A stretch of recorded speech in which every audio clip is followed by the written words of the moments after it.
We've both been watching something else, though. A Wrinkle in Time. It is the latest big Disney release, the latest from director Ava DuVernay. This one stars newcomer Storm Reid as a young girl who is taken across the galaxy or whatever have you through this wrinkle in time and the Tesseract and other stuff that I didn't quite understand, even though this is a kids movie. It also has Oprah Winfrey, Reese Witherspoon, and Mindy Kaling as the misses who help guide Storm Reid's character on this journey.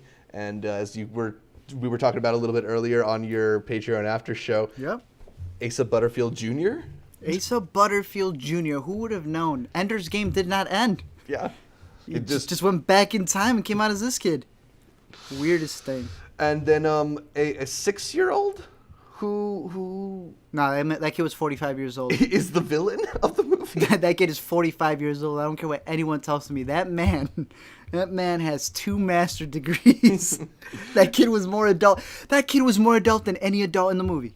Yeah, I mean, When did he shake? He's super well spoken and stuff. Very well spoken. I mean, he worked for what they needed.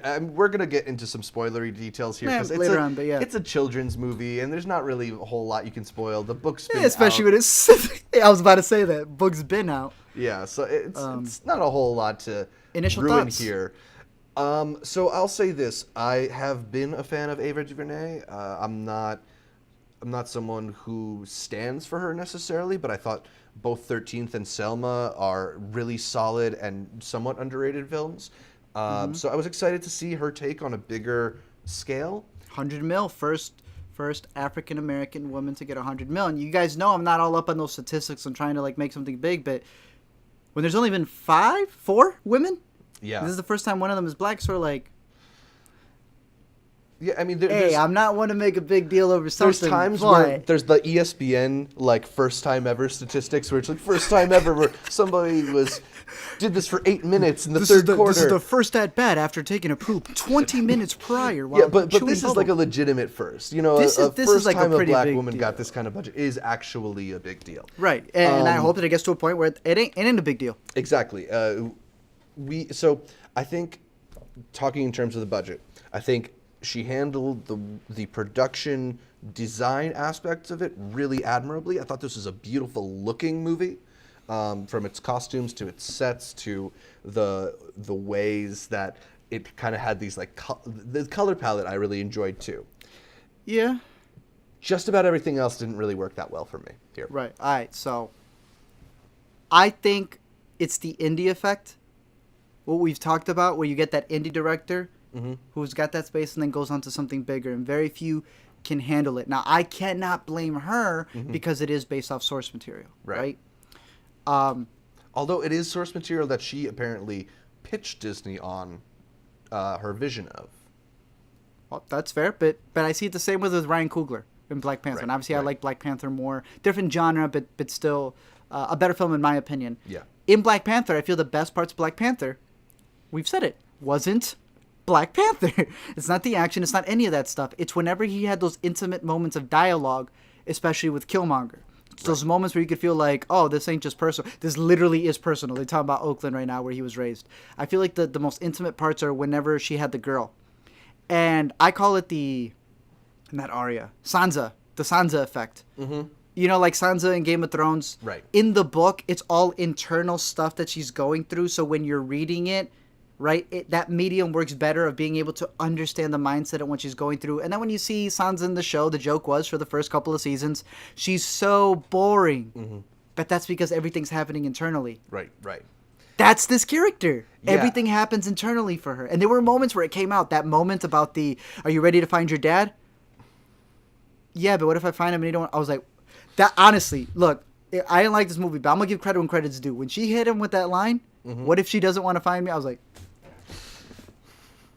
yeah, look, so there are moments here that I do actually think work. Storm Reid's whole journey with her father and the hesitance of her. I think a lot of kids' movies do this whole dead or missing parent thing, and it's become a cliche, but I think it was done effectively and in a kind of different way here. A lot of kids' movies are about believing in yourself. But this was a little bit different in that it was more acknowledging that you're not perfect, acknowledging that you have faults, Yeah. and still being able to overcome them. So in that way, I thought it was really good as a message for children. It's just Accept your it's faults. accepting your faults. It's just Be rabbit at like 8 Mile. it's just all the like fantasy stuff that surrounded it didn't really add up for me. There was no 1000%. logic that came together for me. It's suddenly they're hopping from planet to planet, and the next she's like climbing upstairs because she has a magnifying glass. Exactly. Yeah. And don't get me wrong, it looks cool, and I'm sure that, again, it's a kid's movie. From a kid's perspective, it just looks magical. It looks wonderful. I can guarantee you I can go back and watch anything. I know Neverending Story. Yeah. I know that was a big influence for a lot of the people who were on the film. They had mentioned it in their interviews. I'm sure if we watch that, I'm going to be like, what the heck? Right? So it's like the logic for a kid is completely different, and it definitely is a kid's movie. You can see it from the dialogue and everything. It's from the perspective of a kid. Yeah, so it's not a family movie. It is a kid's that movie. cannot be ignored. I'll say this about Ava. I'm becoming a bigger fan of her. Really? Even though you didn't like this movie so much, you became a bigger fan of her for it. Yeah, it's not because of the movie. Mm-hmm. She did an interview with the Breakfast Club, and I loved the way she discussed it. I loved the way that she was talking about the movie, saying that of course it's for families, and I love how she said it's like, well, do you feel like there's a thing against Black Panther? She says, I don't care about that. I'm happy for Black Panther. Yeah. She says if this movie doesn't blow up in the box office, that's fine. I hope they catch it later at home, because it's meant for the families who can't even go out to the theater. It's like she knows what's up. Yeah, and Right, that's one of the reasons she's also a big Netflix person. Is she's all about access. I remember when you told me about the Publicist thing, and I'm still upset that she overhyped the Cloverfield paradox. I was a little upset, but I would say that I was like, no, she knows. She's very, very smart. She was even talking about. They asked her about like, do you see yourself as an activist? And she was like, it's like I do, but I know what happens when you say that word. Yeah. And there's other connotations. So I was like, okay, because usually some people want to take labels and they go, I don't care if it has negative connotations. That's the point. You cannot have connotations. But she's so nuanced. She's very real. She definitely knows the world she's operating in. And I think if you watch her documentary 13th, that's proof of that. Like this is, a lot of times you see documentaries that do have some kind of a political leaning, and it's so favored in one direction that you don't necessarily get the nuance of it. But 13th is something that wants to deal with the nuance. Yeah. She even had mentioned that in the interview. They're like, what did you expect to get out of your movie 13th? And she said, well, I expected something, but then in the world, when things went differently, she almost felt like, not that the movie was a failure, not that it's irrelevant, but the way that she talked about it. And again, I highly recommend the interviews, the Breakfast Club interview. You guys, I'm sure you've heard of the Breakfast Club. Just search up Ava. She'll pop up. Definitely worth watching. I liked how she spoke about it. Like you said, she is straightforward. She will tell you, yeah, this movie could have done better. Yes, this. Yes, that. Yes, I work with what I got. She's one of those directors where even if you don't like the movie, I want to be on an Ava Duvernay set. You know what I mean? Yeah. Like there's that scene where they got like a pretty delightful person. right. And You just want some of her energy to Yeah. rub off. So she seems like inspirational in a way. 1000%. Yeah, I Right. feel like I would feel good at my job if she told me I was doing well. Inspirational without those people who try to come off as being inspirational. Like I'm gonna come here and I am going to say things in a manner. Ashley Judd. She'll do. Yeah. She'll do. She says, do you want to know how you get other people to like you? It's not by going out and demanding them and giving speeches on being nice. Be nice. And they're going to go, wow, I feel...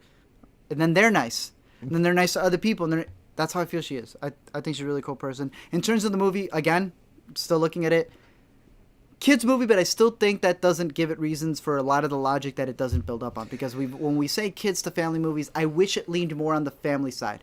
I do think the whole, I'm forgetting, Meg. I remember it as being Meg because she gets bullied at school. Yeah. And they treat her like Meg from Family Guy. Yeah.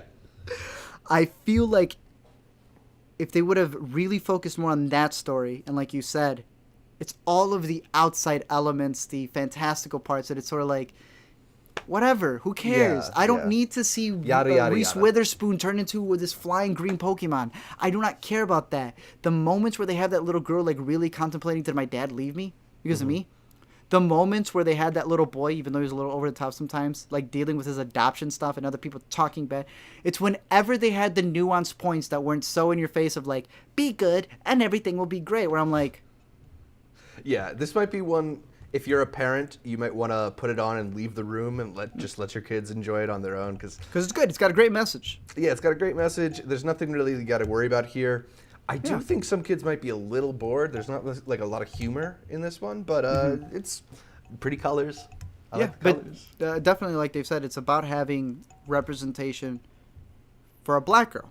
And and they definitely focus on that. Her hair is brought up multiple times. Yeah, her hair is a really interesting plot point in this movie. It is actually a plot point. Yeah, and I think it's not done in a way that's heavy-handed either. I think if you understand what they're going for, you get it, and if you don't understand it, it's not really going to be something that's annoying or distracting. Right. I got exactly why they were mentioning that. I knew it 1,000% because it's always the girl has the most prettiest hair, and it's not just that they're proud of it.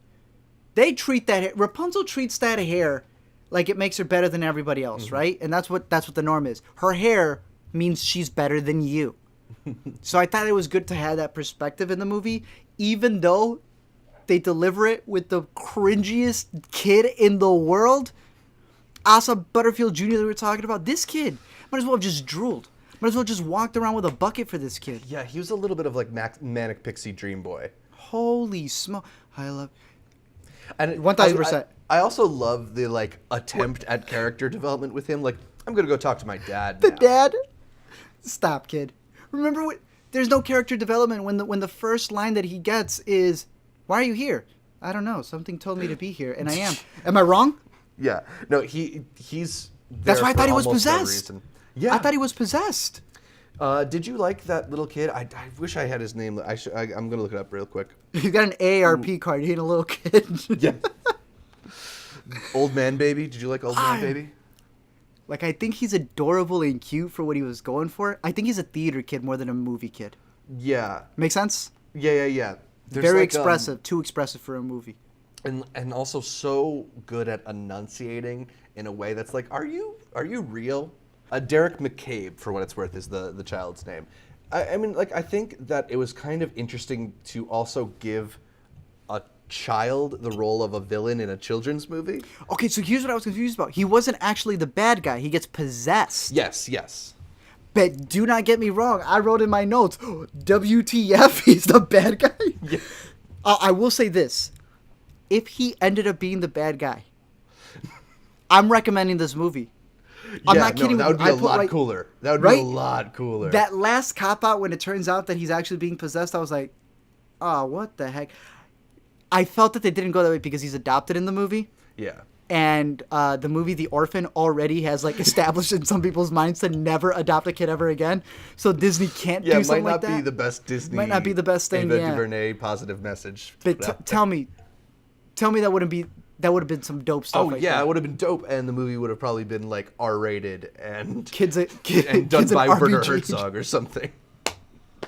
That Lars would have von made this Trier. movie insane. Yeah, I would have been cool, but not the movie we got. The movie we got is not for us, and It's not for that's us, okay. but that's fine.